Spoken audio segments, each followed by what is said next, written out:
কি রে সালমা, আজকে ঘরে না বসে উপরে বই নিয়ে বসেছি যে? বস বলছি, অনেকদিন ধরে আমাকে একজন চিঠি দিচ্ছে। বুঝে বুঝে তোর চেহারা ভালো না, আমি জানতাম তোর জীবনে কেউ না কেউ আসবে। হঠাৎ একদিন থেকে জানালা দিয়ে একটা চিঠি আসে, বাইরে তাকিয়ে দেখি কেউ নেই। আবার চিঠি দিয়েছে। ওই দেখে একটা ছেলে যাচ্ছে, ওই ছেলেটা দিল না তো? ও তো আমাদের কলেজে পড়ে। কালোর কলেজে কি হয়েছে? এসব চলবে না মার। ওই দেখছে আমাদের এসছে। সামান, তোমার সঙ্গে কিছু কথা ছিল। তোমার নোটবুকটা পাওয়া যাবে? এই নাও। সামাদ, সব গেল। ওই গায়ের সাথে তোমার কি সম্পর্ক? ও আমার সঙ্গে নোটবুকটা চাইছিল, তাই ওকে দিলাম। সত্যি করে বল, আমার বয়ফ্রেন্ডের সাথে তোর কিসের সম্পর্ক?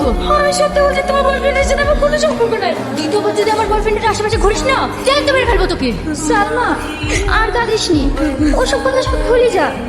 আমি ভেবেছিলাম সামান আমাকে ভালোবাসে, কিন্তু না, এখন দেখছি ওই আমাকে বেশি ঘৃণা করে।